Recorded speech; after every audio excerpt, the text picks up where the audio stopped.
Hello दोस्तों। बीते परसों यानी गुरुवार 24 फरवरी 2022 को सुबह सुबह टीवी पर रूस के राष्ट्रपति व्लादिमीर पुतिन का एक बयान प्रसारित हुआ जिसमें उन्होंने यूक्रेन के पूर्वी डोनबास इलाके में हमला करने की घोषणा की।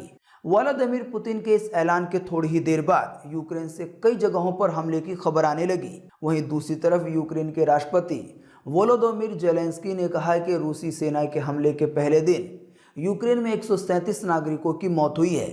इसमें सैनिक और आम नागरिक भी शामिल हैं। रूस के हमला करने की वजह से अमेरिका, ब्रिटेन समेत कई देशों ने रूस पर कड़े प्रतिबंध लगाने की घोषणा की है। रूस की मदद करने के लिए बेलारूस पर भी प्रतिबंध लगा दिया गया है। हमले पर अमेरिका के राष्ट्रपति जो बाइडेन ने कहा है कि वो अपने सहयोगियों के साथ मिलकर इसका जवाब देंगे। साथ ही अमेरिकी राष्ट्रपति ने कहा है कि रूस ने यूक्रेन पे बेवजह हमला किया है। जाहिर बात है, अगर इस जंग में दूसरे देश शामिल होते हैं तो तीसरे विश्व युद्ध शुरू होने का खतरा बढ़ जाएगा। चीन समेत कई देश रूस के साथ है तो अमेरिका समेत कई देश यूक्रेन का साथ दे रहे हैं। लेकिन हमारा भारत किसके पक्ष में है? ये जंग आखिर क्यों शुरू हुई? इस पूरे विवाद की जड़ क्या है? आज के इस वीडियो में जानेंगे इन्हीं सब के बारे में। लेकिन इस मुद्दे पे आगे बढ़ने से पहले वीडियो को लाइक करें और आसान भाषा में सभी मुद्दों पे जानकारी प्राप्त करने के लिए इस चैनल को सब्सक्राइब करके बेल के आइकन को दबा लें।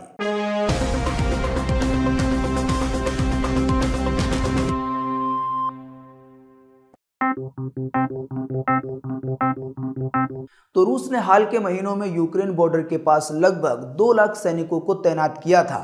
इसके बाद से ही यूक्रेन पे हमला होने के अंदाजे लगाए जा रहे थे और आखिरकार 24 फरवरी 2022 को हमला कर दिया गया और यह हमला अभी भी जारी है। रूस ने पहले दिन की लड़ाई में यूक्रेन में भारी तबाही मचाई।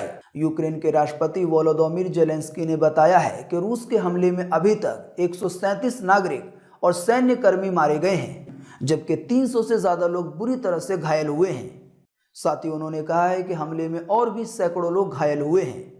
इसके अलावा यूक्रेन के राष्ट्रपति जेलेंस्की ने कहा है कि रूस का दावा है कि वो केवल सैनिकों के ठिकाने पर हमला कर रहा है, लेकिन असल बात यह है कि रूस की तरफ से आवासीय क्षेत्रों पर भी हमला किया जा रहा है। साथ ही उन्होंने कहा कि रूस के सैनिक लोगों को मार रहे हैं और शहरी इलाकों को भी अपना निशाना बना रहे हैं। यूक्रेन के राष्ट्रपति वोलोदोमिर जेलेंस्की ने रूस की जनता से इस हमले का विरोध करने का अनुरोध किया है। साथ ही उन्होंने ये भी कहा है कि यूक्रेन में हथियार बांटे जाएंगे, जो भी उसे चाहता है वो ले सकता है। यानी कि अब यूक्रेन की सरकार ने आम आदमी को खुली इजाज़त दे दी है। अगर कोई हथियार लेना चाहे तो वो ले सकता है और उसी सैनिकों का सामना कर सकता है। इन सभी मामलों में भारत के लिए एक परेशानी की बात यह है कि हमले की वजह से वहां अलग अलग शहरों की यूनिवर्सिटीज़ में पढ़ रहे हजारों भारतीय छात्र फंस गए हैं। यूक्रेन में रह रहे भारतीय नागरिकों की सुरक्षा को देखते हुए उन्हें वापस लाने के लिए एयर इंडिया का एक खास विमान भारत सरकार की तरफ से 22 फरवरी को भेजा गया, जो कि 242 यात्रियों को लेकर लौट आया। वहीं दूसरे विमान को 24 फरवरी को जाना था तो तीसरे विमान को 26 फरवरी को जाना था। लेकिन 24 तारीख को यूक्रेन जा रहा एयर इंडिया का विमान रूसी हमले के बाद बीच से ही वापस लौट आया, क्योंकि यूक्रेन स्टेट एयर ट्रैफिक सेवा ने अपने देश के हवाई क्षेत्र को बंद कर दिया। अगले 14 दिनों के लिए यूक्रेन जाने वाले और यूक्रेन से आने वाले सभी उड़ानों को रद्द कर दिया गया है। हमला करने के कारण अमेरिका और ब्रिटेन ने रूस पर कड़े प्रतिबंध लगाने की घोषणा की है। अमेरिका ने कहा है कि डॉलर में बिजनेस करने की रूस की क्षमता को सीमित कर दिया जाएगा। साथ ही रूसी बैंकों पर भी पाबंदियां लगा दी जाएंगी। इसके अलावा यूरोपीय संघ के वरिष्ठ अधिकारियों ने कहा है कि वो रूसी संपत्तियों को फ्रीज करेंगे। इसके अलावा हमला होने के कारण यूक्रेन सीमा रक्षक सेवा यानी कि डीपीएसए ने 18 से 60 साल के यूक्रेन के सभी पुरुषों के देश छोड़कर जाने पर पाबंदी लगा दी है। यह अस्थायी रोक मार्शल लॉ लागू होने तक जारी रहेगी। मार्शल लॉ का आसान सा मतलब यह है कि देश की पूरी जिम्मेदारी किसी गंभीर स्थिति में फौजी दस्ते को दे दी जाती है, यानी देश का पूरा कंट्रोल सैन्य अधिकारियों के हाथ में चला जाता है। तो आखिर ऐसा क्या हो गया है कि रूस के इस तरह के जंगी रवैये देखने को मिल रहे हैं? असल में बात यह है कि इस जंग के शुरू होने का मेन कारण नाटो संगठन माना जा रहा है। ज्यादा अच्छे से समझने के लिए हमें इतिहास में कुछ साल पीछे जाना होगा। सन 1922 में 15 देशों का एक ग्रुप था जो सोवियत संघ या सोवियत यूनियन के नाम से जाना जाता था। यानी अभी के हिसाब से 15 देशों का समूह था सोवियत संगठन। सोवियत संघ में शामिल होने वाला रूस सबसे बड़ा देश था। रूस के अलावा सोवियत संघ में शामिल था Georgia, Ukraine, Moldova, Belarus, Armenia, Azerbaijan, Kazakhstan, Uzbekistan, Turkmenistan, Kyrgyzstan, Tajikistan, Estonia, Latvia और लिथुआनिया। ये सभी देश अमेरिका और उसके सहयोगी देशों के खिलाफ थे। सन 1939 में दूसरा विश्व युद्ध शुरू हुआ और लगभग 6 साल के बाद 1945 में यह खत्म हुआ। पर युद्ध खत्म होने के बावजूद सोवियत संघ ने पूर्वी यूरोप इलाके से सेनाएं हटाने से इनकार कर दिया।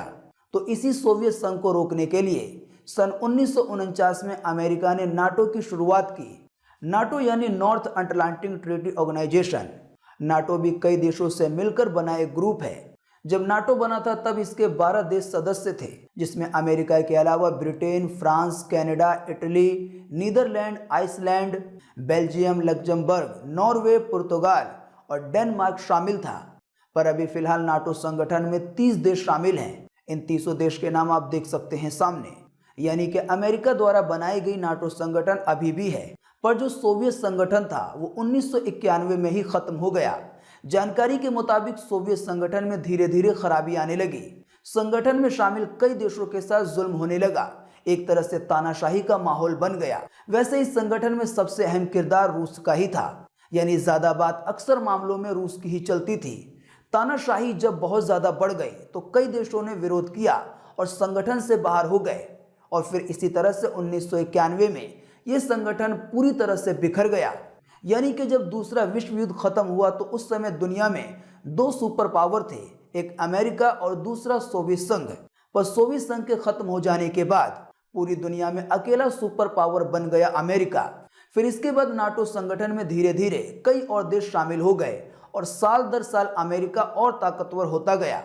अभी हाल ही में यूक्रेन ने भी नाटो संगठन में शामिल होने की बात जाहिर की थी। इसी की वजह से रूस यूक्रेन से बहुत ज्यादा नाराज है और नाटो संगठन को भी रूस के राष्ट्रपति पसंद नहीं करते। जाहिर सी बात है, रूस वाला संगठन खत्म हो गया और अमेरिका वाला नाटो संगठन फैलता जा रहा है। इसी की वजह से रूस को लगता है कि वो कमजोर होता जा रहा है। एक और बात यह है कि देश एस्टोनिया, लातविया, लिथुआनिया और तुर्की और इन सभी देशों की सीमाएं रूस से सटी हुई हैं। ऐसे में अगर यूक्रेन भी नाटो संगठन में शामिल हो जाता है तो रूस लगभग सभी तरफ से घिर जाएगा, यानी कि अमेरिकी नाटो संगठन से। वैसे रूसी राष्ट्रपति पुतिन खुल्लम-खुल्ला नाटो के विस्तार पे आपत्ति जता चुके हैं। अभी हाल ही में पिछले साल दिसंबर में उन्होंने कहा था कि हमने साफ कह दिया है कि पूर्व में यानी कि रूस की तरफ नाटो का विस्तार मंजूर नहीं है। यानी कि पूरब के सभी देशों के लिए रूस चाहता है कि वो नाटो संगठन में शामिल ना हो। नाटो असल में एक सैन्य गठबंधन है जिसका मकसद एक दूसरे देश की मदद करना है। अगर कोई बाहरी देश किसी नाटो देश यानी कि नाटो संगठन में शामिल देश पर हमला करता है तो उसे बाकी सदस्य देशों पर हुआ हमला माना जाएगा और उसकी रक्षा के लिए सभी देश मदद करेंगे। तो यही कारण है कि रूस नहीं चाहता कि यूक्रेन देश नाटो में शामिल हो। इसके अलावा रूस के राष्ट्रपति ने यह तर्क दिया है कि अगर यूक्रेन नाटो में शामिल हो जाता है तो भविष्य में नाटो देश की मिसाइलें यूक्रेन की धरती पर मिनटों में आ जाएंगी, जो रूस के लिए बड़ी चुनौती का कारण है। यानी कि नाटो संगठन में जो भी देश शामिल होता है तो उस देश में ऐसी तैयारी कर दी जाती है कि अगर कभी जरूरत पड़े तो हथियार या जंगी सामान या सैनिकों की मदद मिल जाए।